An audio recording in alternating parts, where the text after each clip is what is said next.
축복합니다.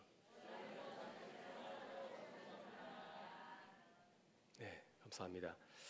미국 콜롬비아 대학교 MBA 과정에서 유수기업 CEO를 대상으로 이러한 질문을 던졌습니다. 당신이 크게 성공하는데 가장 큰 영향을 준 요인은 무엇입니까?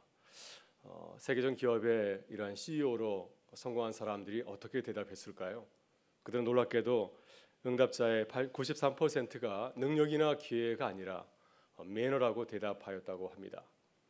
매너라는 말은 라틴어 마누아 리오스에서 왔습니다. 두 단어로 이루어져 있는데 마누스는 손이란 뜻이고 또 아리오스는 방법, 또 기술이란 뜻을 담고 있습니다. 그래서 매너는 손의 방법, 손의 기술이란 뜻을 담고 있습니다. 매너와 비슷한 의미로 쓰이는 말이 에티켓이라고 하는 프랑스어가 있습니다. 이 에티켓은 예절, 예법이라는 뜻인데요. 이 말의 유래에 대해서 두 가지 썰이 있다고 합니다. 하나는 베르사유 궁전주의의 말뚝을 막아 표시했던 예부인 출입 금지라는 표시에서 왔다고 하고요. 또 한 가지의 설은 베르사유 궁전을 출입할 때 지켜야 하는 유의사항이나 예절을 적었던 쪽지, 티켓에서 이 말이 왔다고 합니다. 그래서 이 두 가지 설을 종합해서 보게 되면은 에티켓은 처음에는 외부인 출입 금지를 뜻하였는데 이 말이 나중에 성장하게 되어서 이제 각종 예법을 가리키는 말이 되었습니다. 에티켓과 매너는 비슷한 말이지만은 원칙과 그리고 행동의 관계에 있다 할 수가 있습니다. 에티켓은 행동의 기준을 말해주고 있고 그리고 매너는 그 기준에 따라서 하는 사람들의 행동을 말하고 있습니다. 예를 들어 가지고 지하철에서 노인에게 자리를 양보해야 한다고 하는 룰은 에티켓을 말하고요. 청년이 지하철에서 이렇게 노인에게 자리를 양보하는 것은 매너라 할 수가 있습니다. 그래서 에티켓이 큰 개념이고 매너가 작은 개념이 아닐까 싶습니다. 여러분, 에티켓과 매너는 교회에서 신앙생활을 할 때에도 무척 필요합니다. 신앙생활을 잘 하려면 에티켓이 있어야 됩니다. 또 매너가 있어야 됩니다. 하나님과 관계에서 에티켓을 잘 지켜야 신앙생활을 잘 할 수 있습니다. 하나님의 말씀을 잘 존중하고 지키는 것, 그분을 경외하는 것, 이것이 에티켓이고 그 말씀대로 살아가는 것이 바로 매너, 신앙의 매너가 아니겠습니까? 신앙생활은 또한 성도 간에도 매우 중요합니다.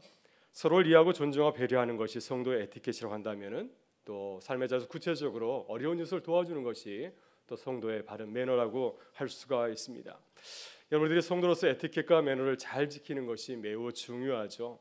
우리들이 서로를 존중하고 배려하고 또 서로를 사랑하고 섬기는 에티켓과 매너를 잘 지키면 우리가 주 안에서 아름다운 신앙 공동체를 이루어갈 수 있는 줄 믿습니다. 예수님께서 제자들과 3년간 사역하시고 가르치신 것이 뭐냐면 바로 천국의 에티켓과 매너였습니다. 그래서 천국 백성들이 어떻게 살아야 되는가 하는 데 말씀이 이 팔복과 산상순에 잘 나타나 있고요. 또 예수님께서는 이제 제자들과 함께 십자가를 지기 위해서 예루살렘에 올라가는 길에 제자들이 크게 다툰 적이 있습니다. 우리 제자 공동체에서 누가 가장 으뜸인가, 누가 최고인가 가지고 싸웠을 때 예수님께서는 그들에게 이 제자의 에티켓을 말씀하였습니다. 으뜸이 되고자 하는 자는 낮아져야 된다 말씀하였습니다. 제자는 겸손하게 자신을 낮추는 것, 이것이 제자의 에티켓이요, 어떤 매너라고 하는 것입니다. 교회가 시끄럽고 어지러운 것은 어디에 이유가 있을까요? 제자들이 이 제자의 그 에티켓과 매너를 잘 지키지 못하기 때문입니다. 그래서 우리는 항상 우리의 모습을 돌아봐야 됩니다. 우리 교회 성도들은 이 성도의 에티켓을 잘 지키고 있으십니까? 우리 교회 목사님과 장로님들은 이 에티켓과 매너를 잘 지키고 있습니까? 네, 저를 바라보지 마시고 우리 장로님들, 목사님들을 바라보실 수 있기를 바랍니다. 제가 보기에 다들 열심히 하려고 애를 쓰는 것처럼 보입니다. 우리 교회는 10월 20일 창립주일을 맞이하여서 이웃 초청 예배를 준비하고 있습니다.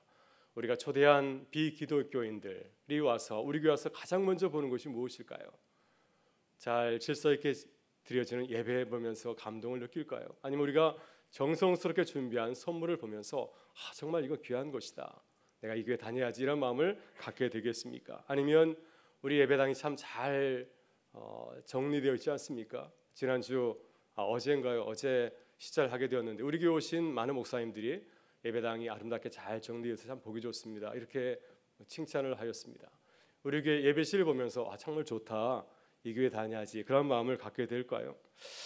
그리스도인들이 아닌 분들이 우리들에게 주목하는 것은 바로 우리의 에티켓과 매너가 아닐까 생각합니다. 이들은 정말 천국의 삶을 살아가고 있는가? 주님의 그 말씀대로 진정성 있게 살아가고 있는가?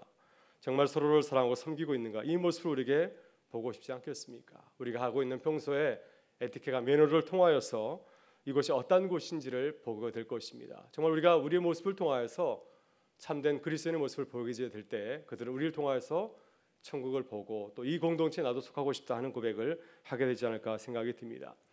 여러분, 초기 기독교는 전도하지 아니하였습니다. 아니, 전도할 수가 없었죠.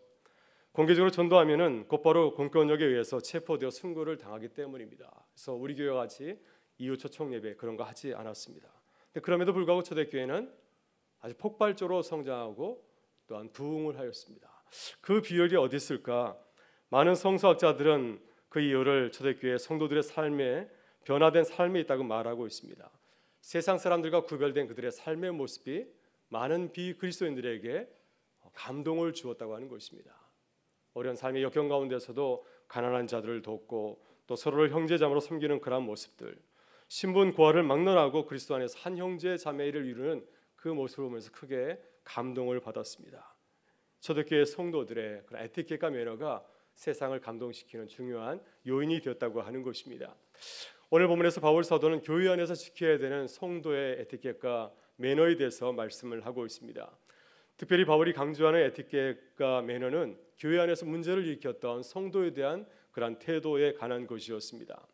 본문 5절을 보게 되면 고린도 교회에서 문제를 일으켰던 한 성도를 우리에게 소개하고 있습니다. 우리 5절의 말씀을 같이 한번 읽어보도록 하겠습니다.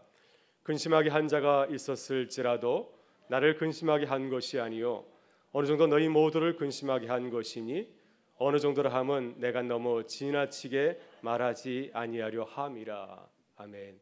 네, 고린도후서의 말씀이 이렇게 좀 어려운 듯합니다. 제가 메시지 성경으로 본문 5절의 말씀을 좀 더 이해하기 쉽게 번역된 이 성경 번역을 가지고 한번 읽어보도록 하겠습니다. 여러분의 교회 안에 이 모든 일을 일으킨 장본인 곧 이 모든 고통을 안겨준 문제의 인물을 두고 말씀드립니다. 이 일로 상처를 입은 사람은 나 한 사람만 아니라 몇몇 사람을 제한 여러분 모두라는 사실을 알아두기 바랍니다. 그래서 나는 심하게 책망하지 않으렵니다. 본문에서 바울 사도는 이 근심하게 한 자, 고린도 교회에게 문제를 일으켰던 자가 누구인지를 분명하게 말씀을 하고 있지는 않습니다.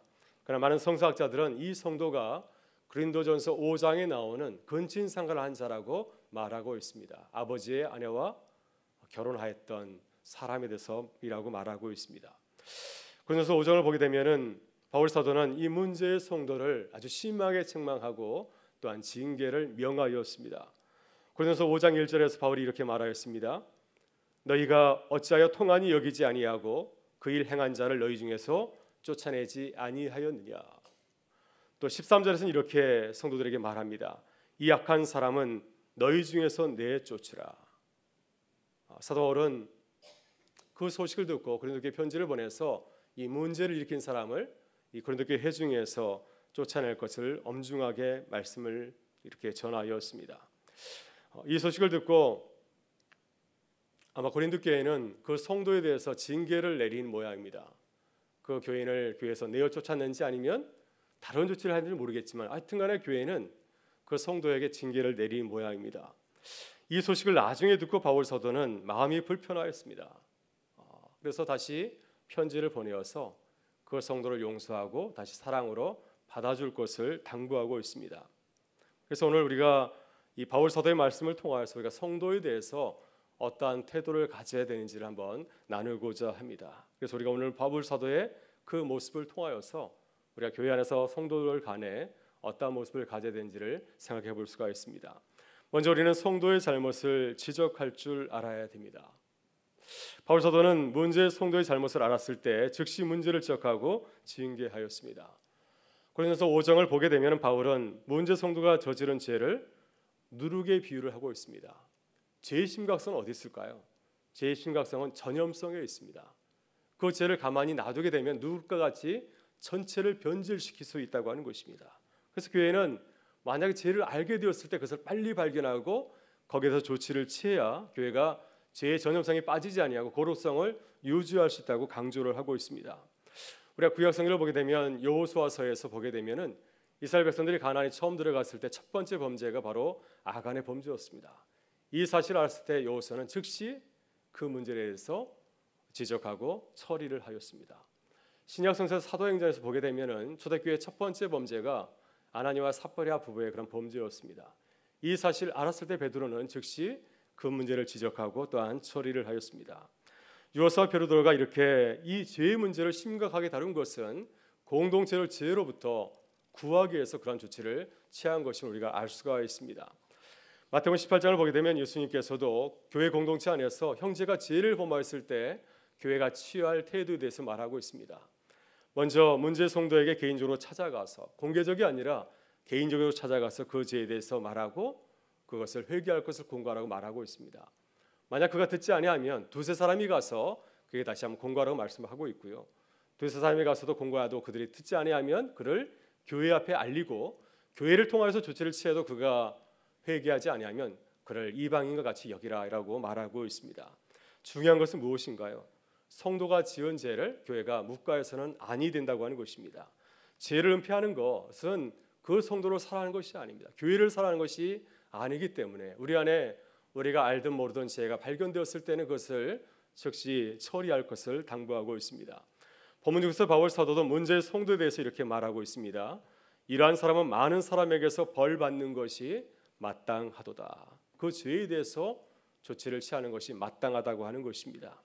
여러분, 우리 교회가 죄에 대해서 민감할 수 있기를 바랍니다. 죄를 발견했을 때 그것에 대해서 시정하기를 원하고요. 혹시 내가 그러한 죄를 범하였을 때에는 교회 앞에 하나님 앞에서 자신의 잘못을 뉘우치고 돌아서는 교회가 될 수 있기를 바랍니다. 이것이 우리가 하나님 앞에서 또는 교회 안에서 지켜야 될 성도의 에티켓과 매너라고 생각이 듭니다. 다음으로 우리는 성도를 사랑하고 용서해야 됩니다. 우리가 사도 바울에게서 배울 성도의 에티켓과 매너가 있습니다. 그것은 문제를 일으킨 성도를 징계한 후에 그를 다시 사랑하고 용서하는 것입니다. 문제 성도를 징계한 후에 그를 다시 용서하고 사랑해야 되는 중요한 이유가 있습니다. 징계만 하고 그를 다시 사랑으로 거두지 아니하면 그가 실족할 수 있기 때문이죠. 따라서 성도가 회개하고 돌아오면 그를 기쁘게 받아주고 용서해 주는 것, 이것이 교회의 바람직한 그런 태도라고 하는 것입니다. 그래서 본문 7절과 8절에서 바울은 이렇게 권면하고 있습니다. 같이 한번 읽어보겠습니다.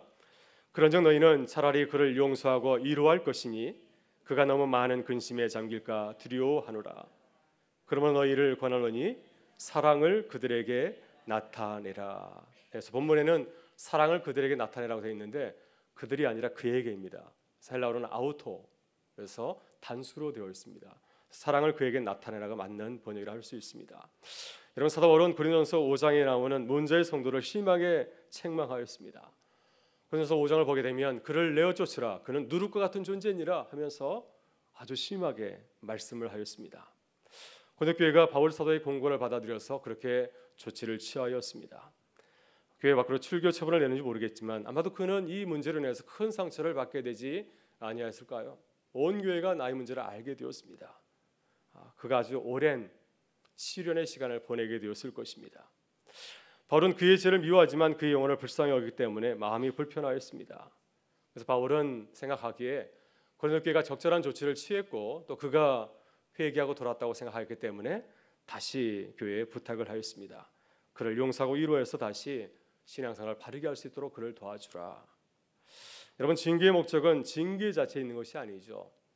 문제를 일으킨 사람을 다시 새 사람 되게 하는 것, 거듭나게 하는 것이 징계의 진정한 목적이 아니겠습니까? 그래서 바울은 그를 다시 교회로 따뜻하게 받아줄 것을 당부를 하고 있습니다. 여러분, 우리는 주 안에서 상처 입은 성도를 깊이 돌아보는 에티켓과 매너가 필요합니다. 오늘 본문에서 바울은 이렇게 말하고 있습니다. 그가 넘은 근심에 잠길까 두려워하노라. 바울은 자신의 징계를 인해서 혹시 그가 주를 떠날까, 실족하게 될까 걱정하고 염려하는 가운데 있습니다. 그래서 그가 이제 징계를 통하여서 충분히 자신의 지혜를 뉘우쳤다고 생각하게 되면은 이제는 그를 그만 받아주는 것, 이것이 교회의 도리라고 하는 것입니다. 여러분, 우리가 가정에서 자녀들을 혼낼 때가 있지 않습니까? 그때 엄마 아빠가 같이 자녀의 잘못을 꾸짖고 징계하면 아이들은 갈 곳이 없습니다. 그래서 엄마 아빠는 역할 분담을 해야 됩니다. 누가 악역을 할 것인가, 누가 천사 역할을 할 것인가. 그래서 아빠가 꾸짖으면 엄마는 좋은 역할을 해야 되고요. 또 엄마가 혼을 내면 아빠가 자녀들을 변호하고 돌봐줘야 됩니다. 그래야 자녀들이 가정에 머무를 수가 있죠. 엄마 아빠가 다 같이 혼을 내게 되면은 그 자녀들이 어디 가겠습니까? 여러분, 교회 안에서도 우리가 그렇게 해야 됩니다. 바울처럼 상처 입은 영혼을 용서하고 사랑하는 자들이 우리 가운데 있어야 됩니다. 심한 말로 내가 책망했다고 한다면 시간이 지난 뒤에는 가서 다시 내 뜻을 전하고 또 그분을 사랑으로 맞이하고 용서를 해 주어야 됩니다. 혹시 내가 잘못한 부분이 있으면 내가 잘못한 부분에 대해서는 솔직하게 사과하고 용서를 구해야 되지 않겠습니까? 어떤 분들은 잘못을 보면 심하게 화를 내는 분이 있습니다. 나는 뒤끝이 없다 하면서 그 다음에 아무런 조치를 취하지 않는 분들이 있는데 이것은 아주 위험한 행동입니다. 나는 뒤끝이 없을지 모르겠지만 그 사람의 뒤끝이 남아있지 않겠습니까? 그래서 혹시라도 내가 화를 내거나 또 그렇게 조치를 취했다고 한다면 시간이 지난 뒤에는 가서 자신의 뜻을 전할 때 그분이 상처를 받지 아니하고 다시 회복할 수 있을 줄 믿습니다. 그래서 우리가 교회 안에서 상처 입은 영혼들을 그냥 내버려 두지 아니하고 사랑으로 감싸고 또 용서해 주는 교회가 될 수 있기를 주의 이름으로 축원합니다. 마지막으로 우리는 성도를 건강하게 세워야 됩니다. 바울은 문제를 일으킨 성도를 징계한 후에 다시 그를 사랑하고 또 위로하고 있습니다. 그 이유가 무엇일까요? 바울이 성도를 징계한 것은 그를 무너뜨리는 것이 본래 목적이 아니죠. 그가 회개해서 다시 새 사람이 되게 하는 것, 이것이 바울이 그를 징계한 목적이 아니겠습니까? 근데 우리가 젊었을 때 징계만 하고 그냥 그를 내버려 두게 되면 어떻게 될까요? 상처로 남을 수가 있습니다. 만약 그거에 대해서 우리가 바른 징계를 했다 할지라도 그 일로 인해서 그 형제가 자신의 잘못을 뉘우치고 돌아오지 않는다고 한다면 그것은 바른 징계를 할 수가 없습니다. 왜냐하면 그 징계는 하나님의 영광을 드러내는 것이 아니라 오히려 사탄의 도구로 전락될 수도 있기 때문입니다. 그래서 우리는 성도를 책망하거나 징계할 때 항상 기도해야 됩니다. 이 일을 통하여서 성도가 바로 건강하게 세워지게 해달라고 기도해야 되고요. 또 교회가 이 일로 통하여서 시끄러워지지 않고 더 건강해질 수 있도록 기도를 해야 됩니다. 또한 이 일이 사단에게 틈이 보이지 않도록, 이 일을 통해 사단이 역사하지 않도록 우리는 기도해야 될 줄 믿습니다. 여러분, 예수님께서도 베드로가 잘못할 때 어떻게 하였습니까? 사단아 물러가라, 아주 불같이 책망하였습니다. 베드로가 이제 예수님을 배반하고 갈릴리로 가서 다시 물고기 잡는 옛날 일을 시작하였을 때 주님은 그를 내모라 하지 않지 않았습니까? 그에게 찾아가서 그를 위로하고 격려하였습니다. 이렇게 주님께서 베드로를 향한 사랑과 위로가 있었기 때문에 베드로가 그 실족의 자리에서 넘어지지 아니하고 다시 일어서서 주님의 제자로 다시금 일어설 수가 있었습니다. 오늘 본문 9절부터 11절에서 바울은 이 점을 강조해서 말하고 있습니다. 우리 9절부터 11절의 말씀을 같이 한번 읽어보도록 하겠습니다. 너희가 범사에 순종하는지 그 증거를 알고자 하여 내가 이것을 너희에게 쏟노라. 너희가 무슨 일이든지 누구를 용서하면 나도 그리하고 내가 만일 용서한 일이 있으면 용서한 그것은 너희를 위하여 그리스도 앞에서 한 것이니 이는 우리로 사단에게 속지 않게 하려 함이라. 우리는 그 계책을 알지 못하는 바가 아니로다. 네, 이 말씀을 쉬운 말로 기록된 메시지 성경은 이렇게 옮겨 적고 있습니다. 내 편지의 초점은 그 사람을 처벌하는 데 있지 않고 여러분에게 교회를 건강하게 하는 책임을 지우려는 데 있습니다. 그러면 여러분이 그를 용서하면 나도 그를 용서하겠습니다. 내가 개인적인 원한의 목록을 지니고 다닌다고 생각지 마십시오. 그리스도께서 우리와 함께 하시고 우리를 인도하시듯이 나도 용서하는 여러분과 함께 행동을 함께 하겠습니다. 어쨌든 우리는 부지 중에라도 사단이 더 많은 해를 끼칠 틈을 주지 않을 것입니다. 우리는 사단의 교활한 책략을 잘 알고 있습니다. 우리들이 바울과 같이 끝까지 유일하고 건면하게 되는 것은 주님의 몸된 교회를 위해서입니다. 주님의 몸된 교회를 위해서, 교회를 건강하게 세우기 위해서 성도의 바른 이런 에티켓을 가질 수 있기를 바라고요. 또 주님의 교회가 사단에게 틈을 주지 않도록 바른 성도의 그러한 모습을 갖는 우리가 될 수 있기를 간절히 바랍니다. 오늘 시간 우리의 모습을 돌아보실 수 있기를 바랍니다. 사도 바울은 자신이 책망하고 징계했던 그 성도를 돌아보면서 다시 용서하고 사랑하고 있습니다. 다시 그가 하나님의 사람을 일어날 수 있도록 자신이 할 수 있는 모든 것을 다 쏟고 있는 것을 보게 됩니다.